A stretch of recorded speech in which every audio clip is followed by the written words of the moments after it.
to make sure I have the recordings ready. Okay, so let's see. Okay, let's see this one here.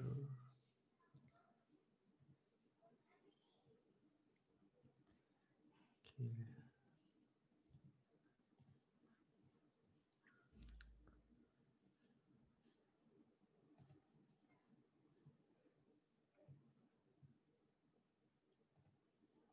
Okay, so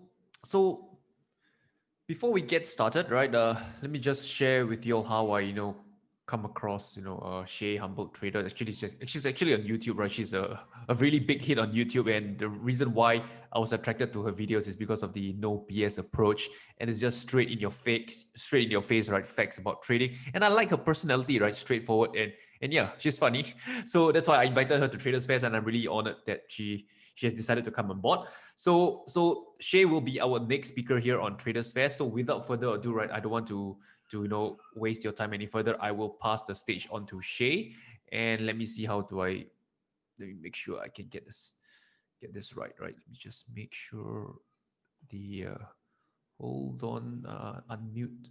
Okay. Yep, the stage is yours, Shay. Feel free to get started.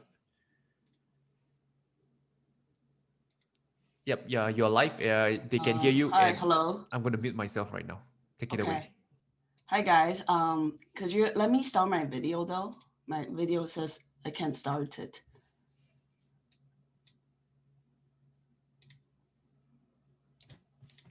Let me try to help you with it, right? Okay. Yeah. Oh, that's my video. It's not yours. Is it yours or What's mine? up, guys? Can everyone hear me? Is it my video or is it your video? That's It's your mine. video. I see you right now. I don't see myself. I'm sorry about that. I guess do you have that, that button says, start video, stop video? That should be. Yeah, it says I cannot start it because the host has stopped it. Oh, the host has stopped it. Okay, Yeah. that's interesting. Let me try to play with the settings. Give me a minute, right? I'll just see what Okay. I can do. Hey guys, how's everyone doing? Hold on.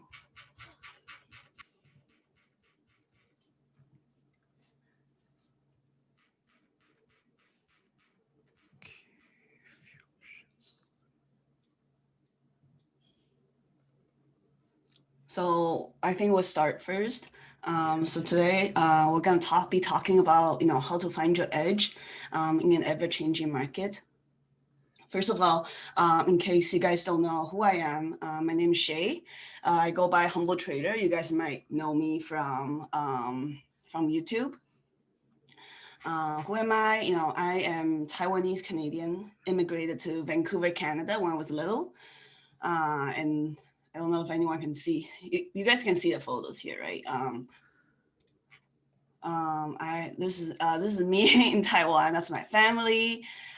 This is me in college.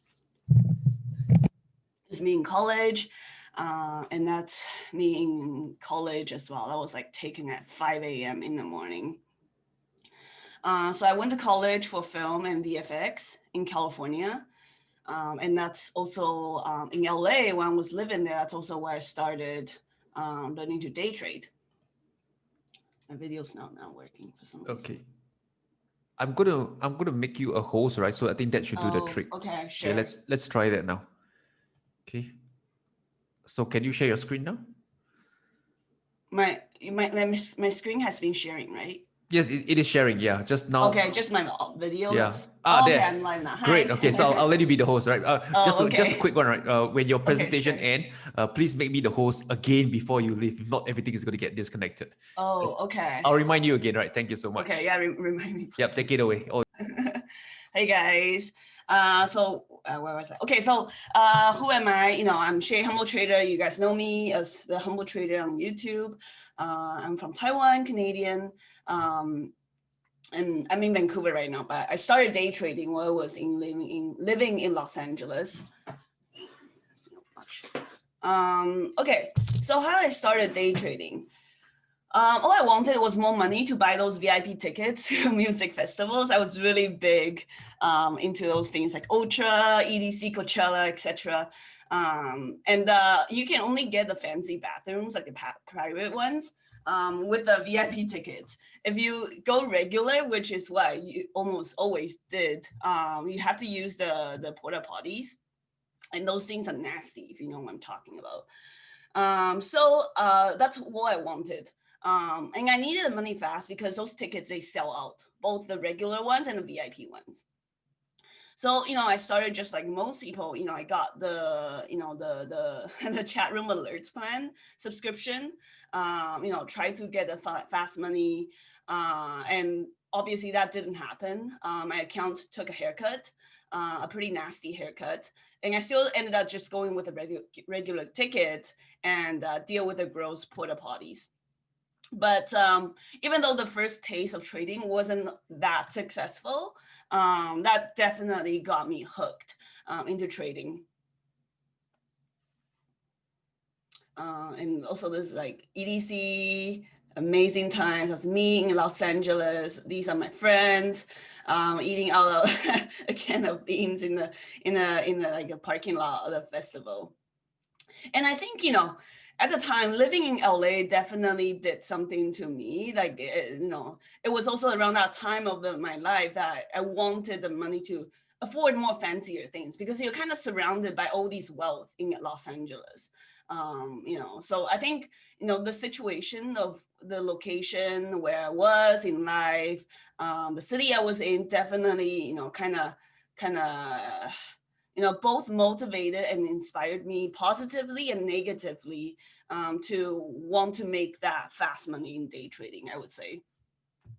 But that's kind of where I was and how I started day trading.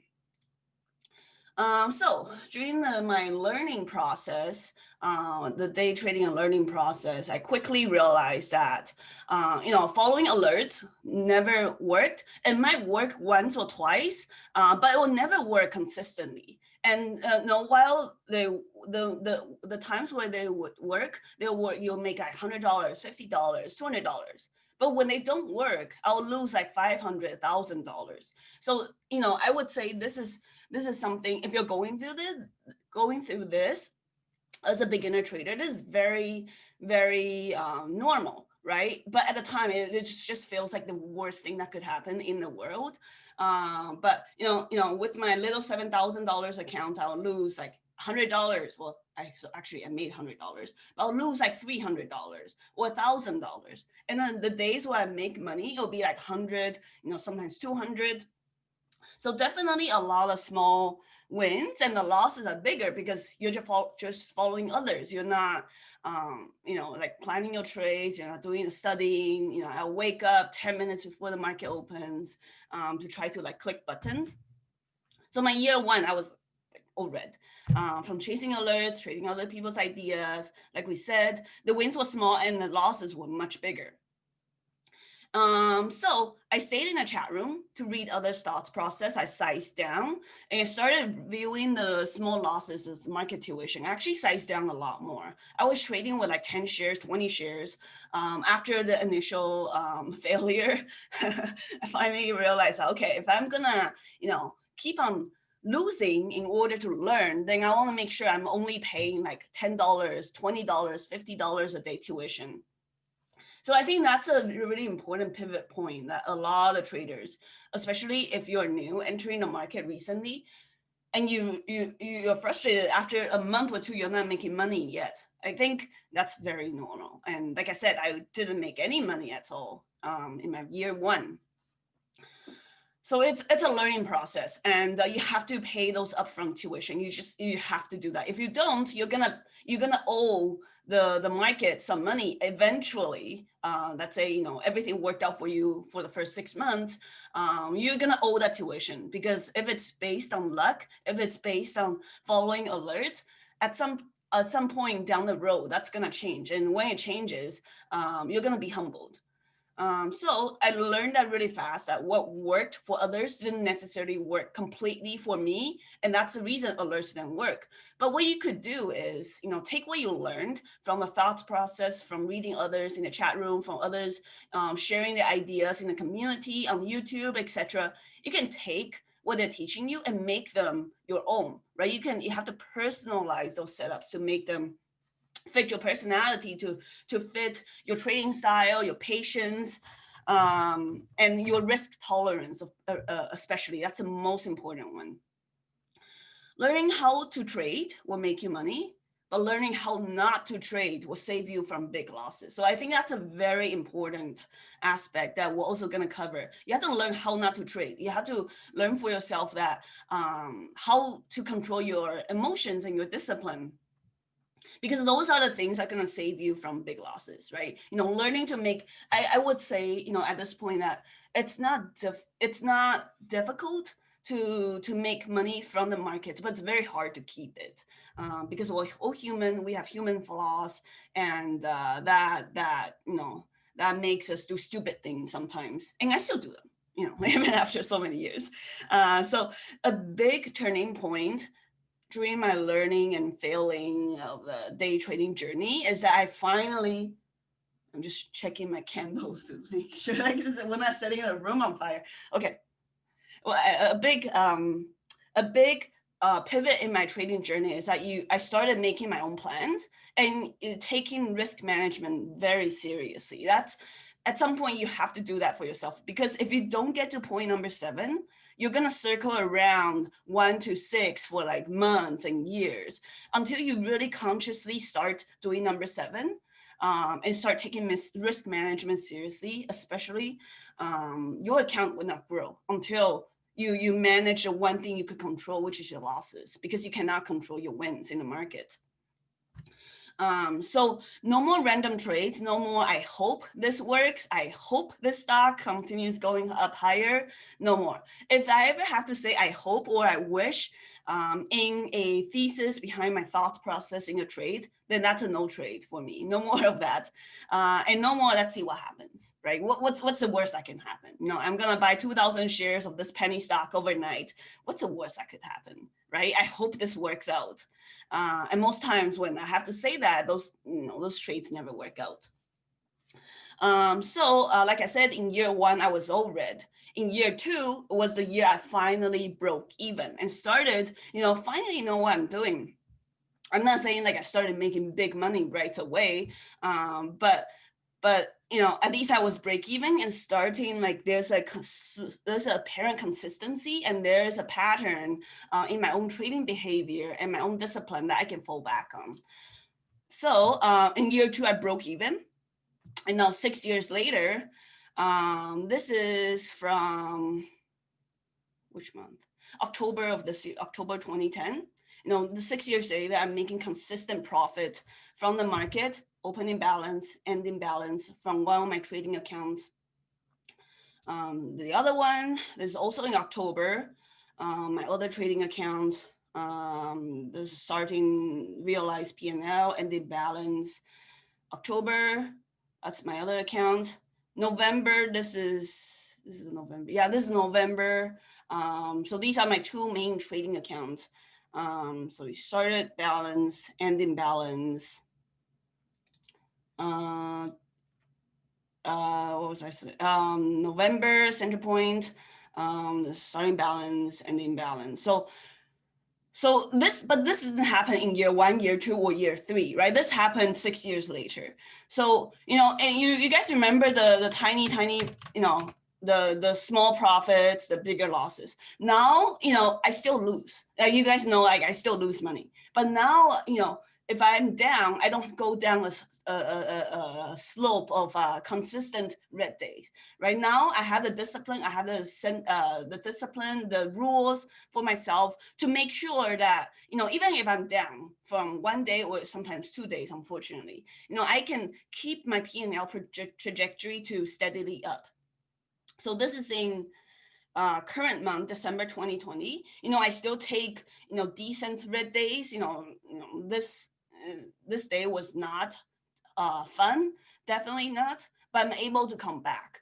And this is just kind of show that, it's red days are normal, right? As a trader, you have to take red days, but how you come back from that afterwards, the days after, that really determines whether you're gonna stay consistently profitable, or whether you lose one day and then you just steadily blow up the next few days.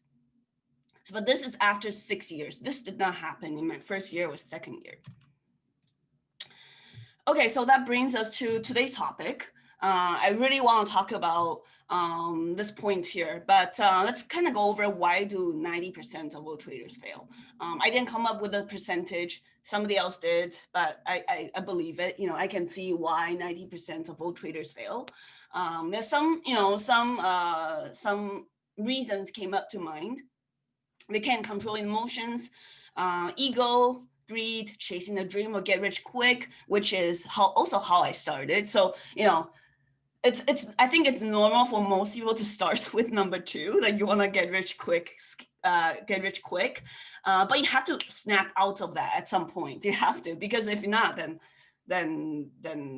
I'm gone, right? No risk management, which is also very important. That's risk management and trade planning are the 2 things that really started to pivot my trading journey. Not like right away, not like a 90-degree turn right away, but it started a process, right? But today, what I really want to talk about is number 4. 90% of all traders fail because they spend 90% of their time chasing 90% of all hot stocks out there. And that's what I really truly believe, right? When people feel overwhelmed, it's because they're trying to watch 90% of the stocks that's gapping up on the day. Or they're trying to spend 90% of the time, flipping to, different tickers on their broker platform, just trying to find a trade. That's what failing traders spend most of their time do. And they only spend 10% of their time watching, the 90% of the time is clicking buttons, trying to find the next trade. Now, for profitable traders, for consistent traders, it's the exact opposite, right? We spend 90% of our time watching and waiting, and only 10% of the time executing the trades. So that's the biggest difference that I see after so many years of trading. From a failing trader, comparing a failing trader to a profitable trader.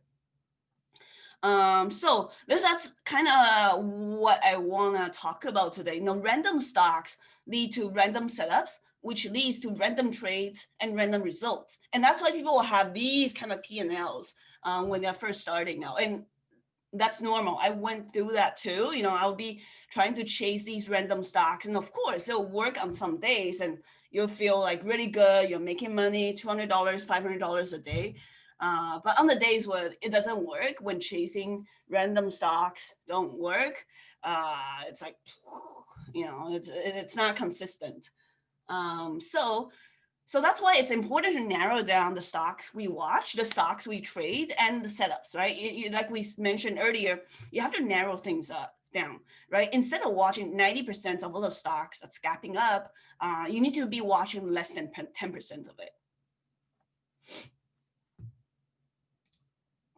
So that brings us to data tracking, which is very important. It's just a fancier way of typing crap up in Excel and you write numbers in it. You want to track 2 types of things. Track your setups, the stocks you trade, the setups that you take, and also you want to track your own trading behavior. Because one thing, the number 1, you're tracking what works for you in the market. Number 2, you're tracking how you behave while you're trading in the market. So both of these things I think are very important, but the first one you always want to start with is your setups, your number 1, your trading setups. And these are just some sample images of how you can track it. Setups, maybe these setups, you have 1, 2, 3, 4, 5 setups. You track them, you look at your win rate, you look at your P&L, and you can look at the number of trades you take per setup. And you figure out, okay, what are the top 2 that's working for you? Because you only want to trade, obviously, the ones where you have higher amount of win rate, and also that you're actually making money. You don't want to trade the setups that you're losing I don't have a good example here, but okay, like down here, you can do this on the bottom one on Trader View. You just tag your trade setups, and then you can see from this setup number A, you don't want to trade that because this one, this person does terrible at it, and that person is me. So I should stop trading setup A and focus my time on setup B and setup E, right? You want to start tracking and tracking, do you do best at buying breakouts or buying the dips, right? If you put those two setups separately, for me, I would know that when I buy breakouts, my win rate is like 10%. But when I buy the dip, the win rate goes up drastically. And also you want to track whether you're actually making money, like risk reward wise, are you losing more or are you making more from this one setup? So that's very important. You want to track your setups. And number two, you want to track your own trading behavior. And we'll go over that in a little bit. Okay, so, we talked about that we want to track those things, but what exactly is a setup and what is a strategy, right? Because those are the things that we kind of talked about in a previous slide. These things, what is each one? Like, what is it? Scalp short, what is that? Mid-day squeeze, what is it? So you need to define that. You need to, you're kind of starting out from the bigger picture, right? You have all these setups, 1, 2, 3, 4, 5. But for each one, you want to go in and define that and find out what are the specifics for that setup, right? It cannot just be, if it's up 20% or 60% on the day. It cannot just be that. So your first of all, your setup and your strategy should never contain hope or luck. Like you cannot put money on luck. I'm saying, okay, this is a setup A if I'm lucky. It doesn't work like that. That's the most important part. Trading is an art, it's not a science. Nothing is 100% guaranteed to work. But you have seen, you must have been inspired or by recent, let's say charts breakouts happening repeatedly with similar stocks. For the example we're going to talk about today, we're going to talk about Disney stock breaking to new all-time highs in December, and we're going to talk about Snapchat, another stock that broke out to new all-time highs in 2 months ago, October. So this is kind of just talking about where your setups should be inspirations from. So these are recent market inspirations for our strategies, and it's one of the setups that I really like to take. And from there, let's say, I'm starting out the setups completely from scratch. But I saw Disney charts, I saw Snapchat chart, and I've seen a lot of similar charts like these in the past before. So you kind of want to start from what you've seen working, and you work out backwards. You take a look at those stocks, right? For example, like this is the stocks that we're talking about, right? Disney, this is like a week ago, stock broke out to all-time highs. Let's say from this chart, we're very inspired. We're seeing that, okay, like this is, 165 all the way to 178. This is like a good 5%, 6% move. I'm trying to do math really quick, something like that. And I just want to, let's say, I'm a new trader. I just want to catch a piece of it, and maybe even just $2 of it. Now we're looking at the charts. You're saying, okay, like, I wonder if there's a setup I can capitalize. And you look at Snapchat, you look at it and you see that it's the same way. Let's say, oh, wow, this is such a strong breakout. I really want to capitalize on this too. And this looks similar to the Disney charts that we saw earlier, where you saw Disney first and you look at Snapchat, you're like, okay, like these two are very similar. I wonder, these two breakouts are very similar. How do I get a piece of it? How do I, work backwards to create a setup for myself that I can trade in the future, right? You're using past chart breakouts, past chart inspirations from the market to kind of make plans for the future.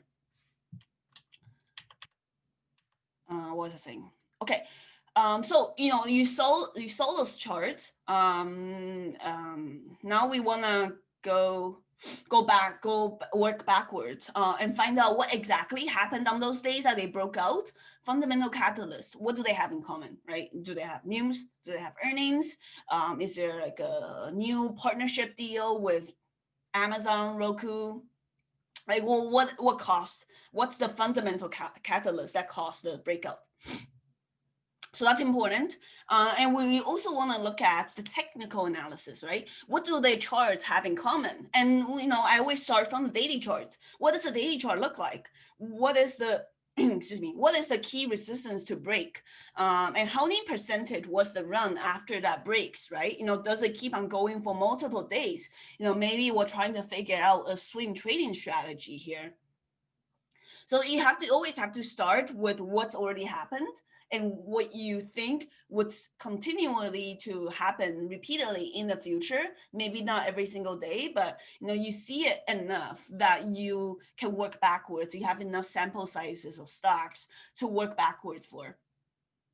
So for this example, Disney and Snapchat are the ones that we're going to take a look at. We want to first of all figure out the fundamentals and the technicals. What do they have in common? What do the fundamentals have in common? You want to figure out all these things, and then that's how you can kind of create a more concrete trading plan for the future. So this is what the chart looks like. You can see the stock was trading at all-time highs. It basically gapped up. I guess on this day, gapped up to around. Can you see? Annotate, highlight.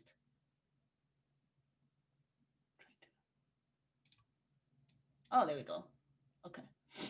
You can see the stock basically gapped up.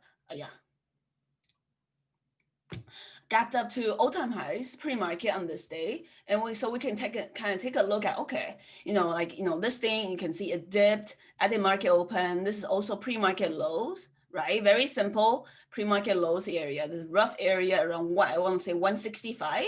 It dipped down to. It spiked in the morning, yes, quickly, but we had a tiny profit taking. These are 5-minute candles. The profit taking for the first 5 minutes, and you can see once after 5 minutes of the open, 9:35. We had the first green candle, and the thing just kind of reclaimed. This is VWAP, by the way, this pink line reclaimed VWAP, and then on the 5 minutes, it never pulled back down after that. Okay, then we can kind of think, okay, so if we're expecting, stocks, that have similar news as Disney, which at the time was that they have a new, I forgot. What was the new? What was the HBO partnership? Oh my God, it was only a week ago. It was a fundamental catalyst. Disney. Was it like, oh yeah, they're projecting more revenue to their the online stream subscription service, right? The Disney Plus, yes, more revenue, more subscription numbers, future projections for the company, the earning projections for the company is going to be increased drastically in the future. So stock gapped up to new all-time highs. So that's the fundamental reason. Now the technical part, you can see we dipped to pre-market support level, this rough area, and the stock just climbed back over VWAP, broke out above the high of the day breakout. You can see we broke out, we dipped to the high of the day area, and then we go up higher for like the rest of the day. So that's like about 8% move, we said. So, that's the first observation from the stock. So, from that, we have gathered the fundamental reasons and the technical analysis part.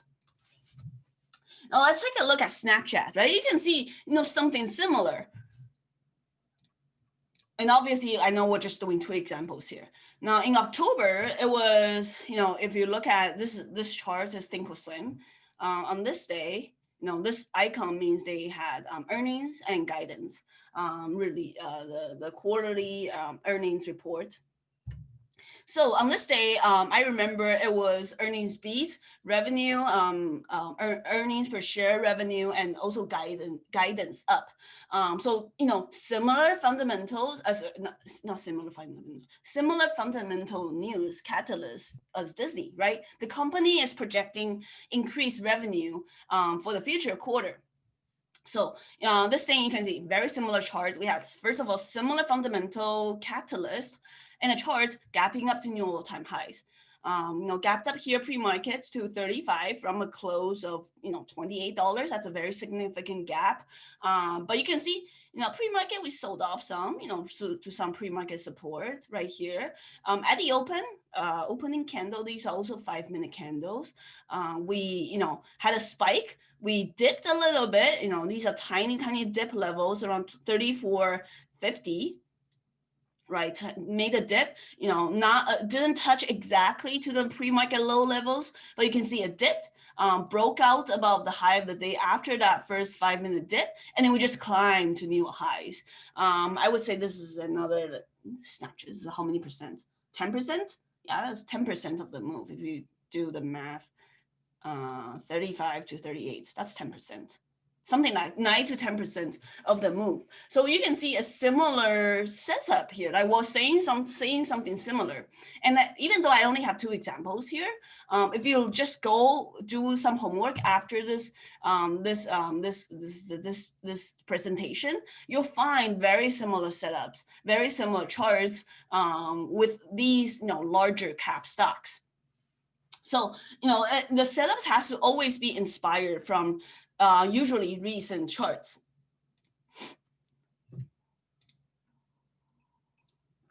So that's kind of what we were doing, right? We looked at the fundamentals, we looked at the charts, they look similar, and we worked backwards to create a setup. Now, what I don't want to do is kind of like this, the fallacy of using too much data tracking without a thesis, right? You always need a thesis first. This is something that that I worked with another trader that I worked with regularly. He would make these really fancy looking spreadsheets, and then I'll look at it, but I always wondered, like, what exactly are you tracking this for? Are you gonna use this to, make a setup of your own, or you're just tracking this for fun, right? You're tracking all these things, which is good, right? The floats, the ticker, the date, day one news catalyst, previous day close, pre-market high, all these different levels. Like, you it's good to track these things, but unless you're actively using them for a setup that you're working on, you're kind of just, like, can you generate anything in common from this besides the fact that, lower float stocks can spike? That's the only data I can see from this tracking sheet. So that's the reason you always want to start with thesis. You don't want to just be tracking everything for the sake of tracking because, oh, you saw somebody on YouTube tell you to do that. You saw humble traders say track your setups and you start doing this. You should be, but you want to track with a thesis. You don't want to just track anything random, right? This kind of just looks like the lower float stocks with the COVID news, in April, May, they spike, right? Unless you can see something else from this data sheet, to me, this is useless. And I worked with him on this thing. I'm sure he, I don't know if he's actively using this now, but to me, I don't see anything, right? And it has to be something that you can see. You have to start with a thesis, and that's why I'm a very visual person, and that's why I always start with the chart. The charts that we talked about earlier, that's how I personally do it. Maybe you look at this data sheet, you can just see these charts in your mind, but I can't. So everyone learns differently, and you have to find out what works for you. But I get a lot of questions from traders, sending me these Excel sheets, sending me these journals, and ask me, Shay, do you see anything from this? And the answer is no. So I don't see anything here. And that's just me, right? I learn from the setups, from the charts I actively look at every single day, and I work backwards to get the numbers I need. So that's just kind of the process of how I look for setups. I don't start with this thing. I start with a chart, right? Maybe if you go in and look at these charts, all these tickers, maybe you'll see something. Maybe you can find a commonality there in the, like we talked about earlier, the fundamental catalyst, the technical chart, how the charts are setting up, the technical analysis aspect, and then you work backwards to create a setup for yourself. Okay. Okay. So, from what continuing from what we talked about for Disney and Snapchat, that's our setup, right? How do you create a trading plan around that setup? Again, hope and luck should never be part of the plan. If that's part of the plan, the plan is probably gonna fail. So the trading plan should have the following things according to the setup, right? Everything is centered around the setup. The setup is that what we saw earlier, the thesis is that large cap stocks with positive earnings projections should break out higher. That's what we saw earlier on the past, only the two examples that I brought out, Disney and Snapchat. Okay, so we saw that. Now we kind of take a look at the technicals. How is the chart setting up on the daily and intraday, right? It's the stock is breaking out to all-time highs, right? That's the setup. That's the how the setup the chart is setting up technically. Now fundamentally, they have positive news, positive earnings projections. So that's the fundamentals. Entry, we saw that earlier. Pullback after pre-market high breaks, or this or dip to pre-market low support, right? That's kind of what we saw earlier. When I went over, I drew some ugly drawings around the pre-market levels, the top of the pre-market levels. You can see pre-market. This is like it's pre-market low right here, pre-market highs, right? Those are the two levels that we're using for our setup example here. Those will be the entries and the exit. Exit, profit taking, we saw we can make about 8 to 10%, only if the entire move is captured, right? But even if you don't, you can still capture maybe a point or 2 points per share. So that's kind of like what we're looking at for the setups. And the stops will be the breakdown of pre-market high support or pre-market low support, depending on your entry. That's kind of what we saw earlier, right? The stock dipped to pre-market low level on the 5-minute chart, and then it just reclaimed higher, or just reclaimed higher, broke out about pre-market highs, and just climbed up all day to 6% to 10%. So that should be this is like the simplest trading plan that you should have for yourself. A thesis, a technical chart, a fundamental, for me, that's very important. There's people who can trade without the fundamentals, and that's fine. But I think these are the bare minimums you need for your trading plan. You need an exit, you need an entry, you need a stop. Right? Stop as in you're planning out your risk. You're prepared for, let's say, if Disney, falls off the bottom, I'm only gonna lose, let's say, $100. That has to be planned out. So it has to be as specific as you could. And that's also the reason why people like indicators. Indicators like those MACD, RSI, and all that stuff. That's the reason people like them, because if they give you like a definitive answer, right? If you put in, let's say, including all these things that we just talked about, let's say you use, RSI at 20, that's where you go long. Let's just say that. I don't do that. Don't do that. That's just an example. That's the reason people like it, because you can line up so many different factors besides just the entries, the exit, and the stop. Right? That's the reason a lot of people like to use VWAP. I use VWAP, not for the entries, but I use that as part of my trading plan, as part of the setup, right? It's another one of these criteria you can add for yourself. So the more specific you can make for your trading plan, the what you might call it, the more precise your entries, your exits, and how you select the stocks would be, right? Well, no longer by having these things, let's say if you add another few indicator to part of your setup, by having all these things, 1, 2, 3, 4, 5, 6, 7, 8, let's say you have 8 different criteria for the setup, right? This stock that you're selecting to trade on that day is no longer part of the 90% of all the stocks gapping up, right? Because you're specifying, you're narrowing down the stocks that you're trading on the day. I would argue it's less than 10% of the stocks that's tradable on the day with volume.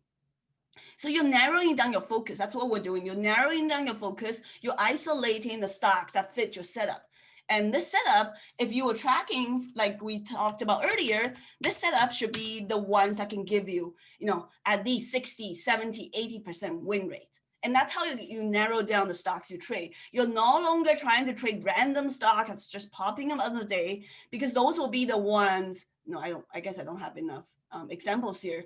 Those will be the ones that will give you random win rate. And because those setups are random, you don't have the specific criteria that we just kind of talked about. So that's how you avoid random results in trading. You want to narrow down the stocks that you're putting your money into. This is your hard-earned money. You don't want to just throw it into anything that looks good on the day, right? You want to respect your money. Okay. Oh yeah. So, by having the specifics listed out and planned out on your platform before you enter your trade, you're doing what the 90% of the traders don't do, right? Most of the traders, they follow chat room alerts, unfortunately. They have a scanner and they just jump into whatever is popping on the scanner, right? That's not enough of specifics for you to consistently make profit on. So you want to spend 90% of your time planning for your trades, for the setups, waiting and watching, and less than 10% of you're spending 90% of your time waiting and watching to trade less than 10% of the stocks in play that fit your setup. Right? Instead of spending only 10% of your time planning and 90% of your time clicking buttons, you need to do the opposite.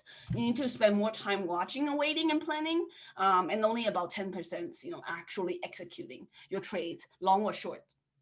So that's a very important part. And, this is something you have to actively and intentionally do to kind of stop, to kind of try to make that transition. Like, it's not something that you're gonna one day magically be able to do. This is something you have to actively train your mind and your body to stop jumping onto every single stock that's popping on the scanner. You have to do that, because either you do that, you force yourself to do that, or you lose all your money before you hit that point. And that's just the reality. I think most people eventually, if you trade for a year or two, you start, hopefully for most people, you're gonna start finally realizing that chat room alerts are not gonna work. Just jumping onto anything and everything on scanners is not gonna work. But you need to wake yourself up. You need to wake up and you need to actively try to transition into doing these things that doesn't look fun. I'm sure a lot of you are falling asleep right now because, oh my God, it's like a lot of these things, a lot of extra steps that I have to do before I even enter into a trade. But you have to do this. I mean, you don't have to. I have to. If I don't do this, then my account's not going to be too happy. But these are the things that I do for myself. And these are the things that's been keeping me consistent. And I did none of these the first year. I can say that. I did none of this, and that's why I was in deep red. I was just clicking all the buttons and thinking I can make money. Nah, it doesn't work that way.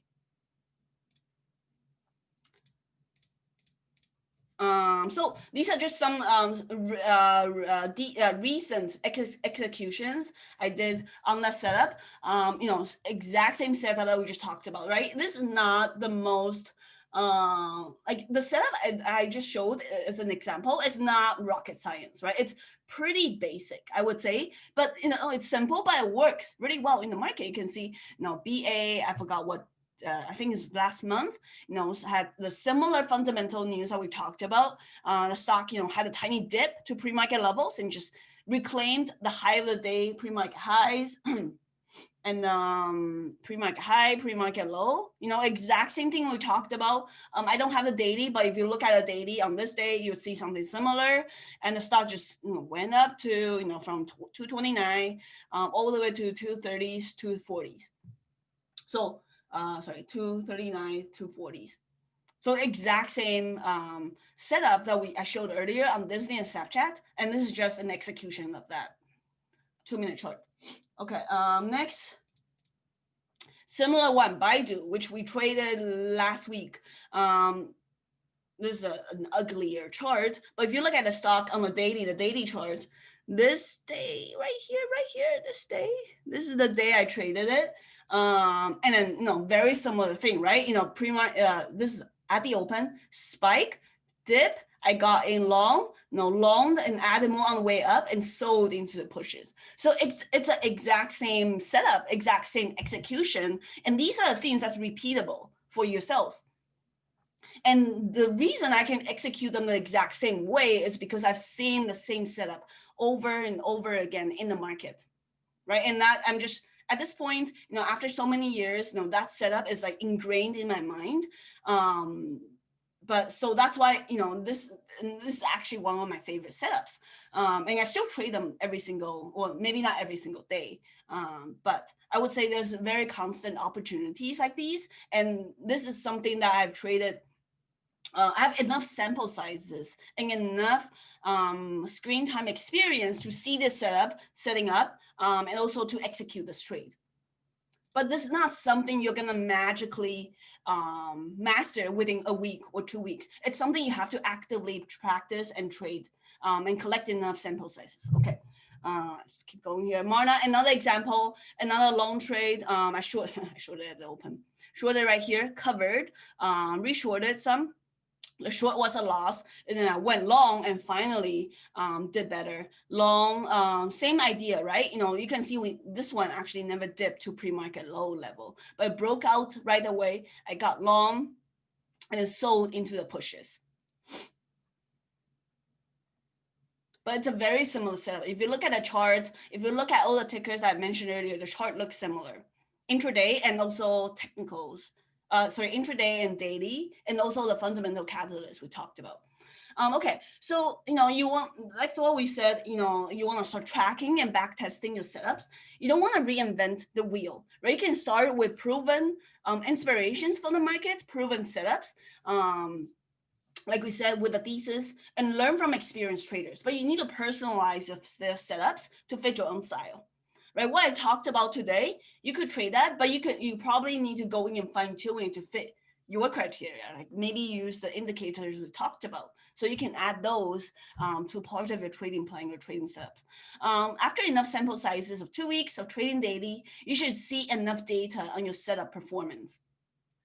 So earlier that the large cap breakout setup, let's say it's set up, this setup here, right? That's it. You want to start tracking this specific setup along with everything else you're trading, and you want to see the results, right? Let's say for this setup, I only have 45% win rate, and the sum of profits like this, relative to the rest of the setup. You want to start figuring out what you should focus on every single day.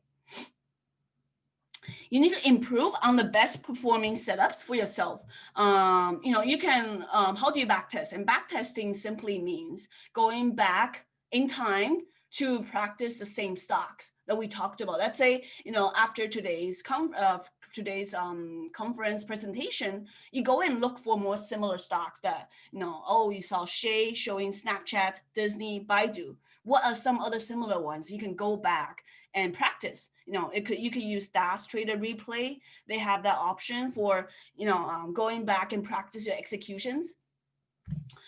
Basically simulator backtesting, right? Or you can use Thinkorswim on demand. They have a similar feature. It's a little bit more buggy and slower, but you can also do that on Thinkorswim, right? You can pick the dates. Let's say you want to trade Apple October 29th, 2010. You could go back and do so. So that's what these two tools you can do to backtest your strategies. You need to go back and practice the execution. Save the charts, print them out, and annotate them.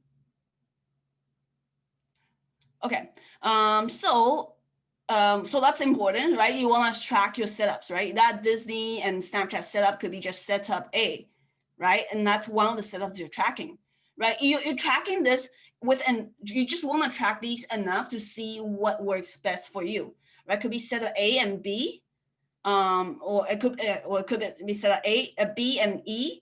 And A, you should just completely avoid. You want to stop trading the worst setups with the lowest success rate in the P&L. That sounds like a no-brainer, but a lot of people still do it. Like I used to buy these like breakouts, as you guys know, buy breakouts on these low float stocks. Until I really tracked it, I realized, oh my God, the win rate is only like 40% when I buy breakouts on these low float stocks. And overall I'm net negative on the setup that I'm trading every single day. Buying at $1, sell at $1.50. That sounds simple, but the risk is higher than the reward. So I stopped doing that. And that has helped a lot. Remember what we talked about earlier. Learning to trade will, sure, make you money, but you need to learn how not to trade. That's also important, right? And that's why we need to also know what setups we should avoid. The ones that's making you or I red. So setup A, I should stop doing it. Right, that's the sort of things you need to track. How not to lose money, that's just as important, if not more important, than how to make money from the market.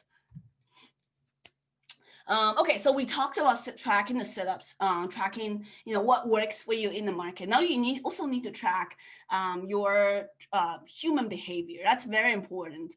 You need to create enough rules based on your own behavior, since trading is 90% psychological and 10% technical.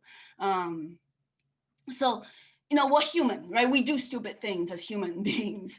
So you need to create a list of must follow rules to make sure you can intentionally control 90% of all actions. Because unless, even you could have your setups down, but if you're reckless, if you trade on emotions, it's very easy to kind of steer off grid, off rail, steer off rail from your trading setups. Track your behavior just like your setups, right? Make them separate. Start tracking stuff like what time frame do you make the majority of your profits? What time do you start giving back profits? Which days of the week do you perform the best or the worst? What exact event usually causes you to start feeling emotional, which is the same thing as what's your trigger? What makes you feeling on tilt? Right? You need to know all of those things about yourself. You need to know your own trading behavior. You need to know your own personality, your psyche, just as much as you need to know about the setups that we talked about. You need to know these two things. One is really relative to the market, which is the setups related to the market. And the other one is a human factor. You need to control yourself, because at the end of the day, you're the person clicking the buy and sell button. You're responsible for your own trading account. So you need to control yourself. If you lose control of yourself, it doesn't matter how good or how successful your setups are. The person clicking the button is going to be swinging up and down. So this is just some examples of my own behavior. I make most of my profits within the first 2 hours of the open. So usually that's where I should allocate more size. I start losing money after about 11:30 a.m. So I start taking a break midday during lunchtime, especially because I'm gonna lose money during the midday. So why stay around for that? I usually do worst Monday and Friday, so I'm extra patient on those days, or I try to be. And my emotional trigger is that when I see my thesis was right, but I got stopped out 10 seconds before the trade worked out. So that's what triggers me to start feeling emotional. So I have this rule of after red day, I size down to focus on building my confidence back. So these are the rules, and just some of them. I have even more rules that pertain to my own trading behavior, because I know that in the past, if I don't have these rules, these are the reasons or the factors that cause me to give back profits, to lose money, right? So you want to kind of control how you lose money too, right? You want to try to be away during the time you lose money and kind of be aware of those emotional events that's going to cause you to lose money. You need to know yourself very well to day trade, to be in this trading business. Okay, so key takeaways from today's presentation before we go to Q&A. If you want fast money, if you're lazy, if you want handouts or alerts, you should probably not be in this game, right? I think we all start out, most of us start out, sure, wanting the fast money, myself included. But like I said, if you don't like snap out of that sooner or later, either you're gonna, lose enough money where you cannot be part of the market anymore, or you're gonna continue in that cycle of small wins, bigger losses. Trading requires hard work and time, so you need to start taking responsibility for your own account, start learning, tracking, and backtesting setups and your own behavior. You have to accept the fact that you will lose money many times and you will continue to do so. I still lose money, right? But you need to trade small and treat your small losses as market tuition to absorb screen time and experience. So that's basically kind of, you need to, at least when you're first starting out, the first 1 or 2 years, you need to treat that as going to school, as going to college, right? You pay, trade small until then, but you should accept the fact that you're gonna pay, $10, $50, $100 per day, right, to lose in the market in order to learn how to trade and profit later on. It's so important to kind of, treat your initial losses early on as market tuition. That's very important, because if you kind of just give up on month 2 or month 6, you'll never get to that point where you have enough screen time to kind of start digesting everything down the road, let's say in a year. You need to give yourself the luxury of time, and that's something you have to allow yourself to do. And that's the reason you want to trade small until then, right? You need to learn first and profit later. Many things you learn your first 1 or 2 months will not make any sense. Like obviously, it's like learning a new language, right? Until you've collected enough screen time to digest the material, right? Trading, how to read charts, how to analyze everything is really like a new language, right? When you start learning, when I first started learning English, I don't jump straight to reading Harry Potter, right? I need to learn how to read English first. And how I learned English, it took, obviously months and years.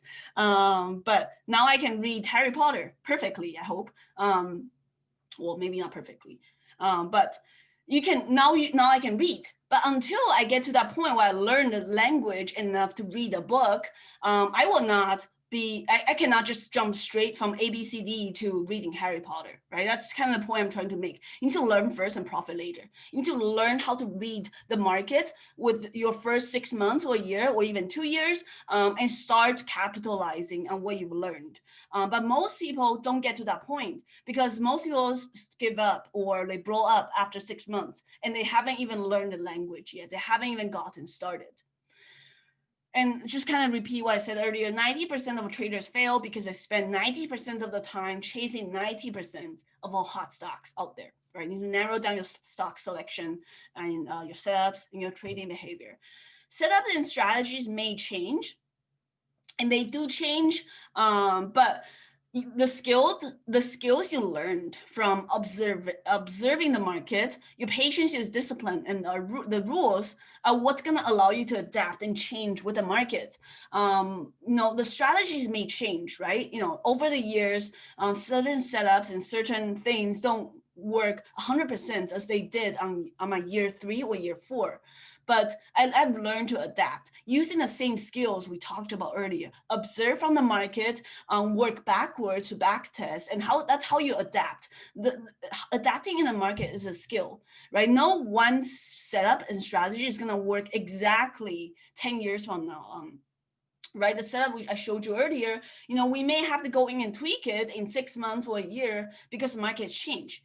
But you will have the skill and the patience and discipline to adapt with the market. And that's how traders survive, right? You need to have the same discipline that you had in year 4, and the same discipline. You need to use the same discipline in year 5, 6, 7, 8, 9, 10 to adapt to the market. Okay, so learn first, profit later. You guys can learn more about me on my YouTube channel. I have a day trading for beginners playlist. I just reordered everything yesterday, so you can take a look from that. If you go to YouTube, search Humble Trader, you will find me. You'll find my trade recap reviews on large cap and small caps. You can sign up on my website for a free weekly watch list on the stocks to trade on small caps and big caps, and it's kind of like an overall market sentiment recap. And you can also learn more about how I trade and all these more additional education material on my website, humbletrader.com.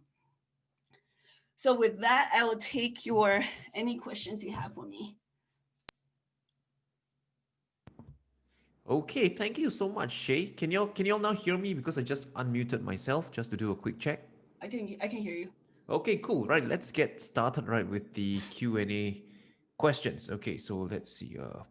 So how do I start the questions? Do I Don't start worry from the about it, right? top? This is where we'll handle the logistics. We'll kind of like Oh, pick the okay. best questions that will deliver Sure. the most value, and I will just facilitate the session with you. So okay, let's see. First one from Daniel, right? So he says, "Hey Shay, you started with forex and then went to stock. Do you still apply forex principles to your stock trading? And do you I still never trade?" traded forex. Okay, so I yep. don't trade forex. Okay, that's a perfectly fine answer, right? Maybe the person got mistaken. Okay. Next one from Christopher, right? Did Shay go through a paper trading stage after her losses in year one? Yeah, year one was all red. I blew up, I think, 2 accounts in year one. Yes, all red. Okay, great. That's moving It's on. Next normal one. too. So if you go through that, you're not alone. It's normal. That's a market tuition you have to pay. Okay, cool. Moving on, right, from Kenny, right? Do you prefer going long or short, and do you find one to be easier or more reliable than the other? So I do both. Like we talked about the setups, you have to have your, let's say, your long setups and the short setups, and you start tracking them. And then you'll see that in your journal that I kind of showed you earlier, you can see whether you're better at trading long or short. So you need to find out I wouldn't use the word easy, but you need to find out what works best for yourself. But for me, I have setups on longs and shorts that's high success rate for myself. So I do trade both. But I would say, at this point, probably 60% are short, 40% are longs. But I wouldn't say one's easier than the other. Both are important. I say, none of them are easy. So yeah, there's an answer. But you need to Oh, track it for yourself though, right? My answer is not gonna pertain to you because you and I are different traders. We have different personalities. okay, cool. Next one from Louis, right? Shay, do you modify the share quantity or entry price depending on the positive fundamental catalyst information? Or do you recommend to use that information to help confirm or cancel your previously planned setup? So I vary my part of I think there's like 2 questions in there. Yep, So that's first right. of all, for each setup, let's say a setup A and setup B. Setup A, you have let's say 70% win rate. Setup B, it's only 60% win rate. And for yourself that you are better at setup A. So I will allocate more share sizes for setup A. So let's say if my size for setup A is 1,000 shares, right? I'll do that. And the next setup, I know I'm not as good at it, but it's also pretty good. I can still make money from that. Then maybe I will only use 800 shares. So that's how you should do it. You find the best setups and you size into the best ones. And the secondary, that's also good. Maybe you see more often than setup A, less share size, but you still trade them. So that's the one way I do it. Also, as for share size adjusting, I adjust my share size according to the risk. So if a stock you have to risk $1, and another stock you only have to risk 20 cents, I would of course size differently for each one. So maybe the 20-cent stock I will size 1,000, and the $1 share risk stock I will use 500. So you have to vary it for that. Okay. Moving on from Karen, right? Do you trade options contract on the side? I don't day trade options. I used to, and that's another thing. That's also another reason I blew up in like my earlier 1 or 2 years. So I don't touch options. I try not to. Okay, But I don't day trade options. got You it. need to find out what doesn't work for you in the market, right? If I know, I find out in the past, if I trade options, I lose money. So I just stop trading that altogether. That makes perfect sense. Next one from Michelle, right? Hey Shay, you talk a lot about the psychology of trading. Are there any books that you recommend to build that? Yeah, are there any trading psychology books that you recommend?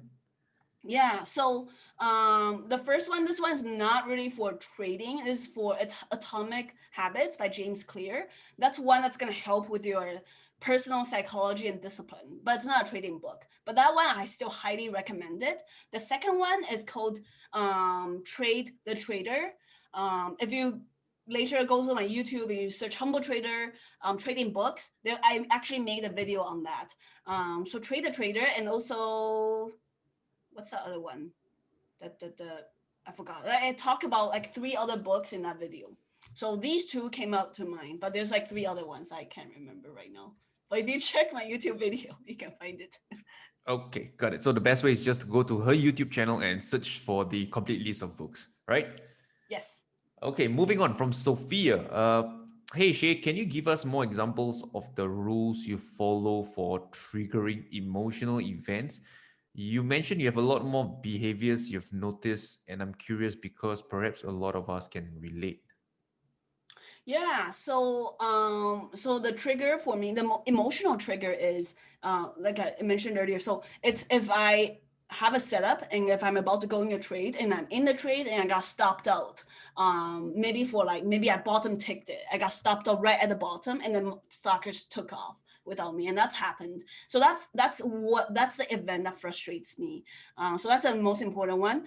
There are a few others, like if I have this rule of if I start making, if I trade the stock 3 times and 3 times I have losses, small losses or big losses, I take off the stock off my screen. So I stop trading it. So that's my rule of three. If I try 3 times, it still doesn't work, forget it. Like today's not your day.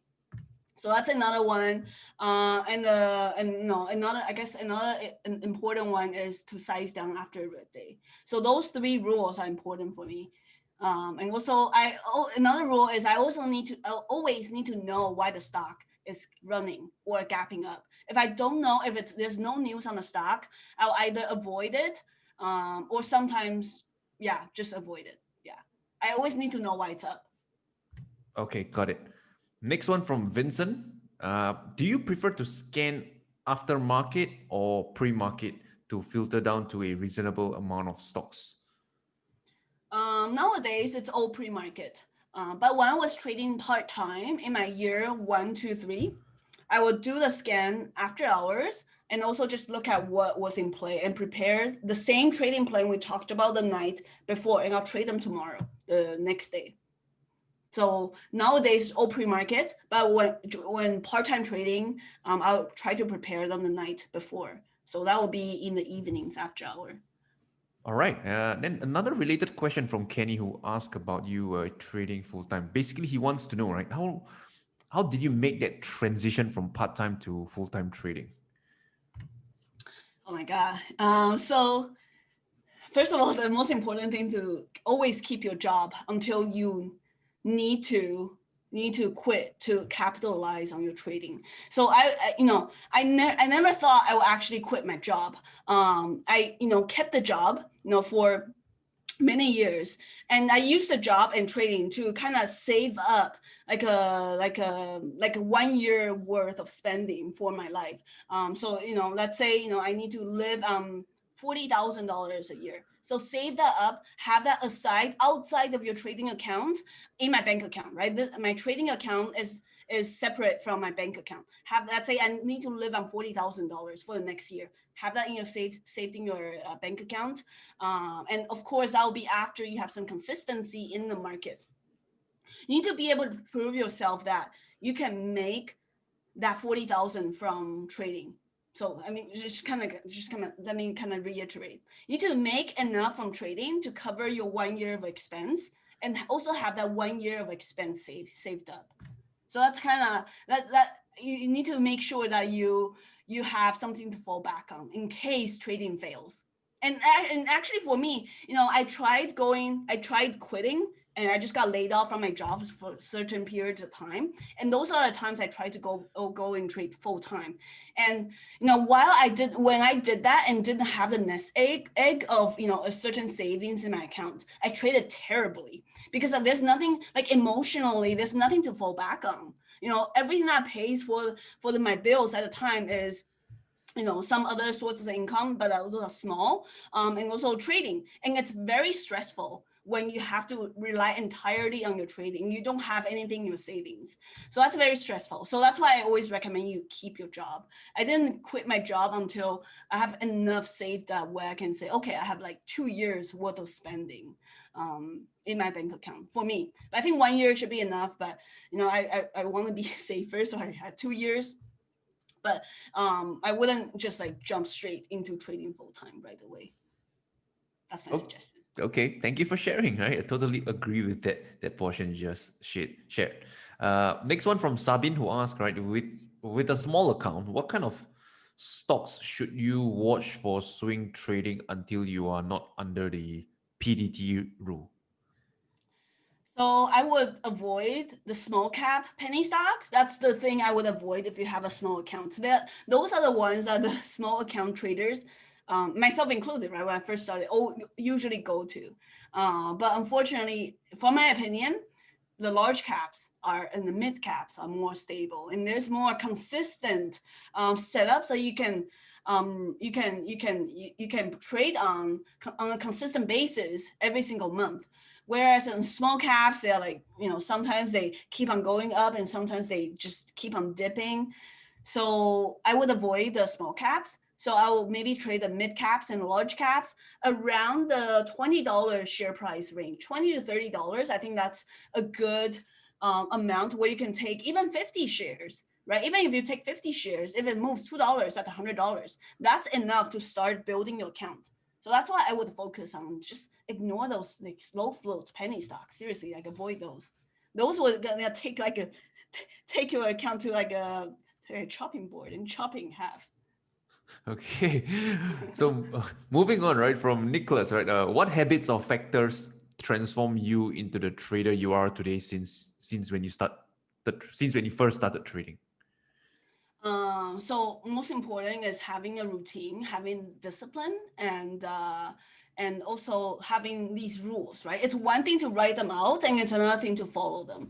So I think the most important thing is that I have a routine in my life. I'm a very routine based person. I don't like if my friends call me out to go have dim sum today, it's not on my calendar. I don't like to do that. I hate it when I have to steer away from my calendar and from my daily routine. So I'm a very routine based person. I'm not spontaneous at all. So and I think that really helps me out in trading too, right?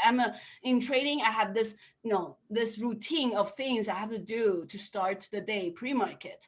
So that how you carry out your life in real life outside of trading is gonna affect how you trade while you're in the market. So I think I would say to make sure your life is stable, both like emotionally, personally, and financially, and working out too. Have to work out, working out trains your body and also trains your mind. So those things really helps me out to have a routine. All right.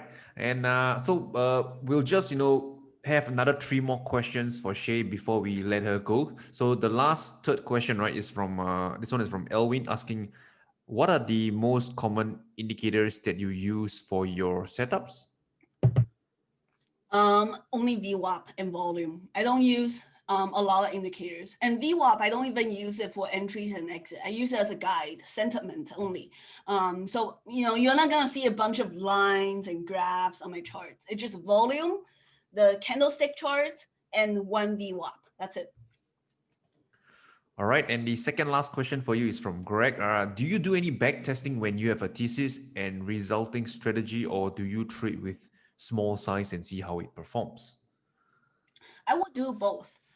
Start out with small share sizes to test them in real time. But also, I would also go back in time and test them, with the back testing, the dash trader and the on demand. I will still do that because I think even with just a tiny amount of share sizes, it's human. We can't help but being attached to that $5 or $10. So I think if you're testing it in real time with even 10 share sizes,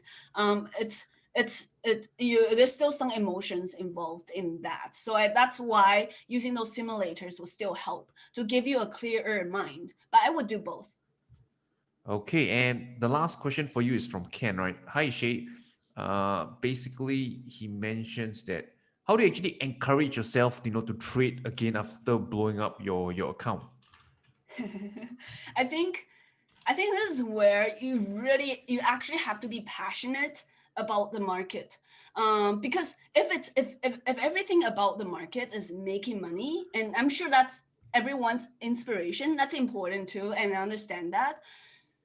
But I think during that initial 1 year, 6 months, 1 year, or second year, you have to have that. You almost have to be a little bit crazy and addicted to the market to keep on wanting to come back. Because I actually quit, after blowing up, twice, 3 times. I quit. I thought I quit twice. I think I mentioned before. And each time, I'll take like a month break or a few weeks break, but I keep on coming back to the market because there's just something about it that draws me to it. It has to be about passion at that point, because no sane person would keep on trying to go back to something that they consistently lose money on. So I think you have to be actually passionate about it. And the time is gonna test you that. If you blow up your first $1,000, $2,000 account and you're like, that's it, I don't want to come back, and you never do, then you shouldn't come back. It has to be more than just the money aspect that draws you to it. If all you want is to make money, I would say most people will fail in year 1 and 2, because you just want the money. You don't have the passion to, continue studying the market and tracking your setups after hours, even though you just lose $1,000 on the day. You almost have to be insane to keep on doing this. And that's why trading is not for most people. I feel like everyone has to be a little bit degenerate, a little bit crazy, and a little bit, like that taste of risk to kind of want to continue in this day trading journey. I really do feel like you really have to have some mental issue to stay with it. And I probably do. So I think that's the thing, you have to be passionate about this. There's something I learn every single day from the market, and that keeps me waking up at 4 a.m. every single day. And today is a Saturday, I still woke up at 4 a.m. So it has to be the passion, man. Like if it's just the money, it's not enough to keep you want to come back after losing like $10,000, $20,000. You have to be insane to keep on doing this. And that's why I have mad respect for everyone here who show up.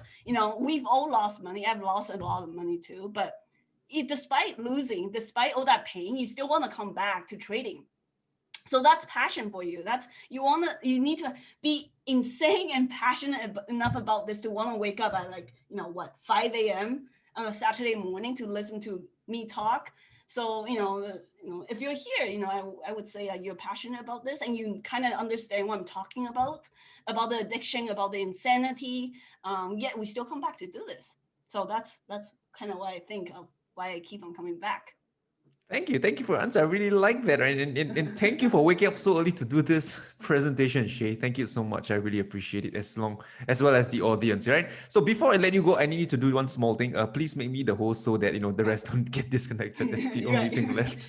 Thank you everyone for watching, and thank you for taking your time doing this, and thank you, Rainer, for inviting me to speak to everyone here. The pleasure is all ours, Shay. Thank you so much. Okay, how do I do this? I think everyone knows me enough, I hate technology. Where's the button? I think there's like a function to make me host. I think you did that earlier, so I think it should be the same thing. Okay, got it. All right. Wait, right? I still see myself.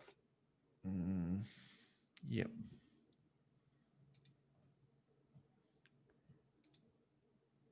Things under panelists, under the participants, then there's a panelist tab. Make host, yeah. Yeah. Put on hold. I might have to end my video, right? Should I do that? Okay, you can try that, but just don't leave yet. stopped video. Yeah. Make host. Oh, okay. Now? Yes, I'm the host. All right. Thank you so Okay, much. Now you can perfect. leave safe and sound. No, nothing will happen. Awesome. Thank Thank you. you, Shay. Thank you. Talk to you soon. Okay, folks. All right. Let me just share my screen so we can let's see how this works.